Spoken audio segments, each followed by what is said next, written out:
Bonjour mon ami. Ah, on a une demande spéciale. Que veux-tu voir, Ashley?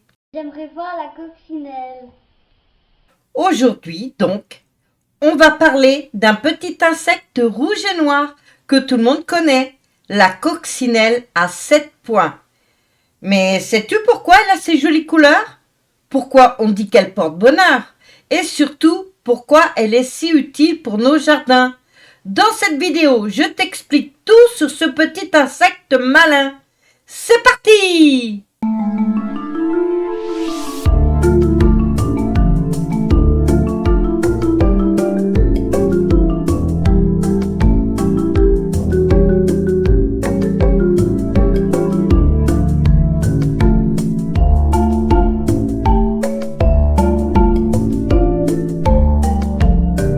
La coccinelle à 7 points, Coccinella septempunctata, est un petit coléoptère rouge avec, tu l'auras deviné, 7 points noirs sur ses élytres.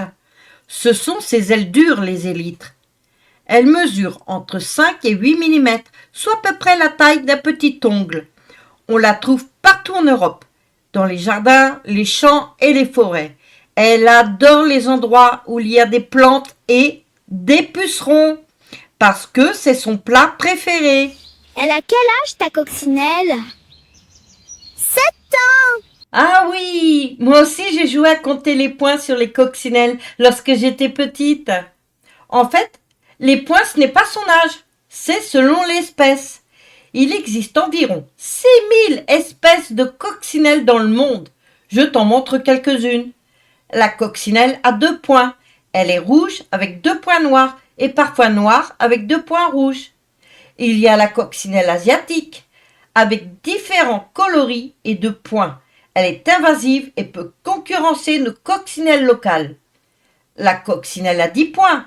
Elle est orange et comme son nom l'indique, elle a 10 points noirs. Elle est petite et moins commune. On a aussi la coccinelle à damier, qui est jaune pâle avec des taches noires en forme de damier. Elle est plus petite que notre amie à 7 points. Sais-tu que certaines coccinelles n'ont pas de points du tout, comme la coccinelle bleu acier, très jolie. Il y a Psilobora vigintiduo.punctata, qui est jaune avec 22 points noirs. Mais ils sont si petits qu'on dirait qu'elle n'en a pas. Voici un petit défilé de mode des cousines de notre coccinelle à 7 points. All this time I've been holding on so tight, 'cause all that I do was easy to use. So call my time, but you weren't really mine, just something to do. Thought I never knew. No surprise, but nevertheless, I'm still stuck in self-defense. On va faire un gros plan sur notre petit ami. 6 pattes. C'est donc bien un insecte. Elle a comme des petits crochets au bout de chaque patte pour grimper partout.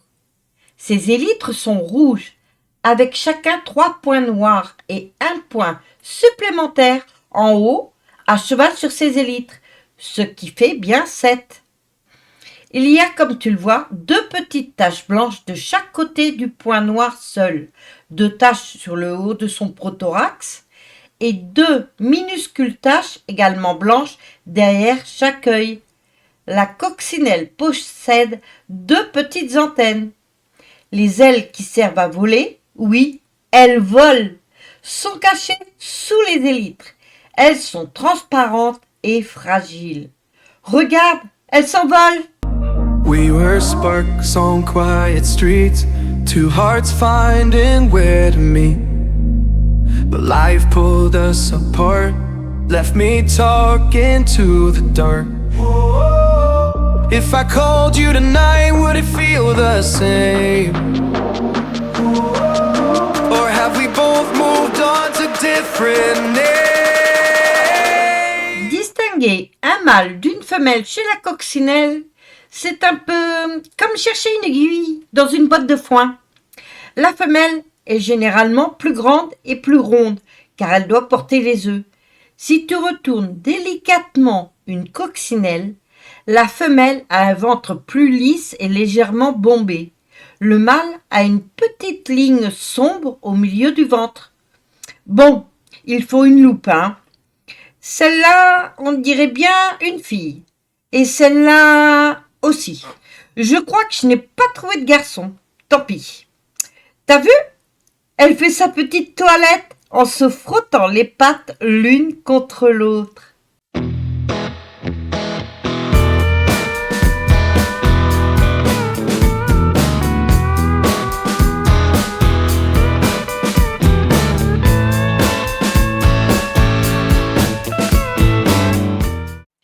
La coccinelle passe par une métamorphose complète, comme un papillon, depuis sa naissance.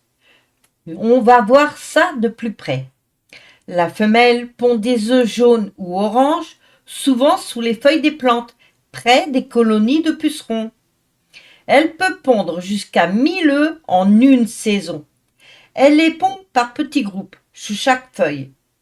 Après 3 à 7 jours, des larves noires et oranges sortent des œufs. Elles ont des épines sur le dos. On dirait des mini-monstres, des véritables machines à manger des pucerons. Une larve en dévorera jusqu'à 400 par jour avant de devenir adulte.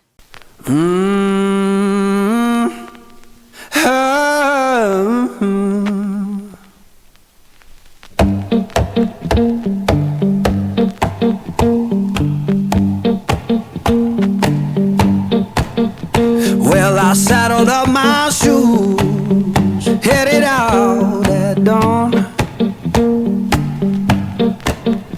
Yeah, I saddled up my shoes, headed out at dawn. Ain't no place gonna hold me. Après 2 à 3 semaines, la larve se fixe à une feuille et se transforme en nymphe, immobile et protégée par une coque. C'est un peu comme une chrysalide, mais en version coccinelle. Après quelques jours, la coccinelle émerge enfin. Elle est toute orange au début, puis sa belle couleur rouge et ses 7 points apparaissent assez rapidement. Elle est prête à recommencer le cycle. Ces couleurs vives ne sont pas là par hasard. C'est un signal pour dire au prédateur « Attention, je suis toxique ». En réalité, elle n'est pas vraiment dangereuse. Elle sécrète un liquide jaune et amer qui décourage les oiseaux ou les lézards de la manger. On le voit là, sur l'articulation de sa patte. C'est ce qu'on appelle une stratégie de défense.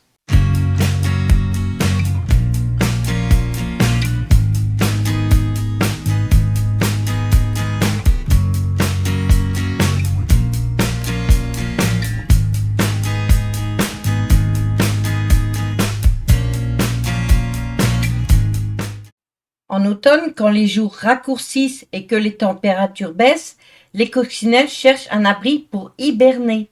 Elles se cachent sous les écorces, dans les feuilles mortes, les fissures des murs ou même dans les maisons.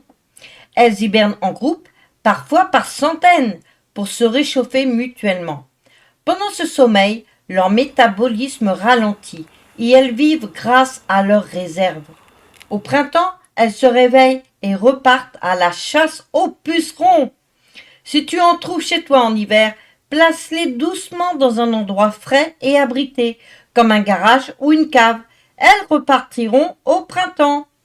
Sa longévité n'est que de 1 à 3 ans, donc c'est court.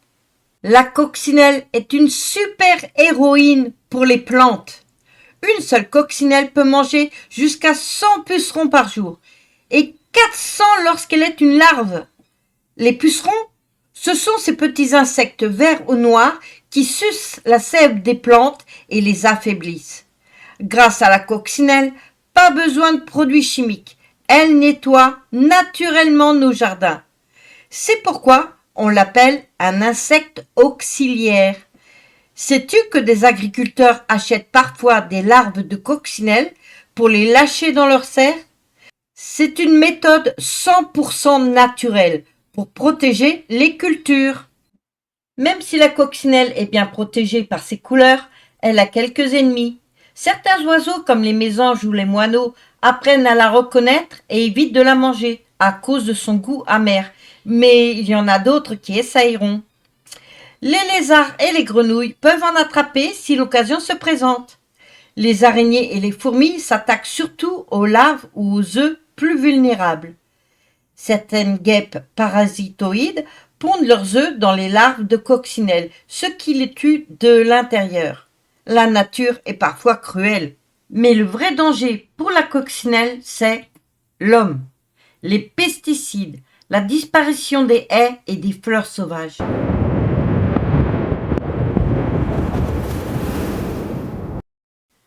La coccinelle asiatique a été introduite pour lutter contre les pucerons, mais elle mange tous les pucerons. Et c'est bien, mais notre coccinelle à 7 points n'a plus rien à se mettre sous la dent. En plus, l'asiatique, très vorace, va manger les larves et les œufs de notre ami. Ce n'était vraiment pas une bonne idée cette introduction. Heureusement, on peut tous agir pour aider la coccinelle. Ne pas utiliser de pesticides.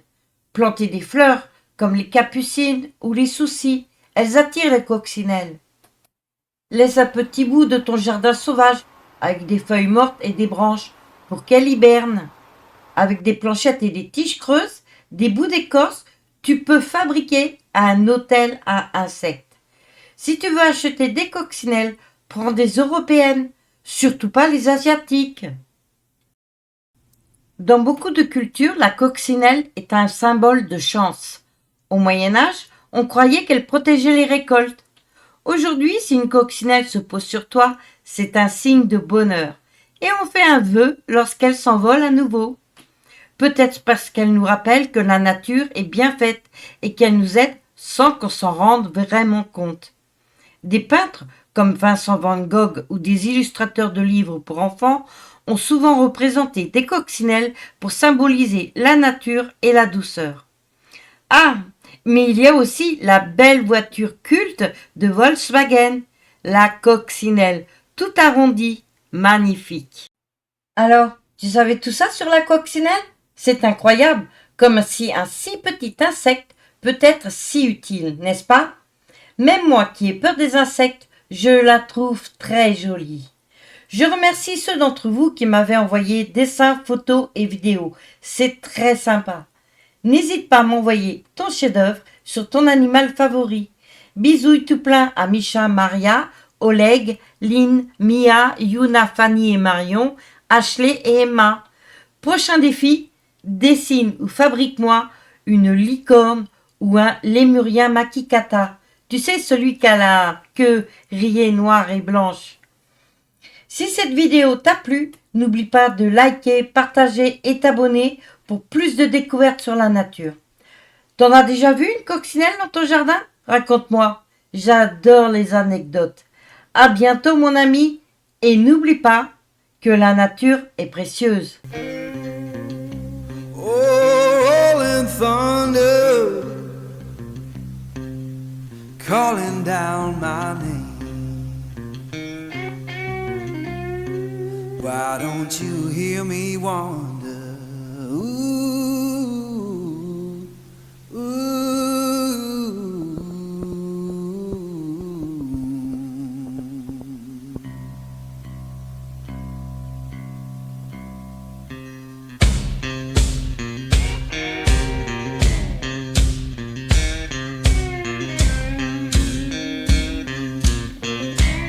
Oh, midnight highway,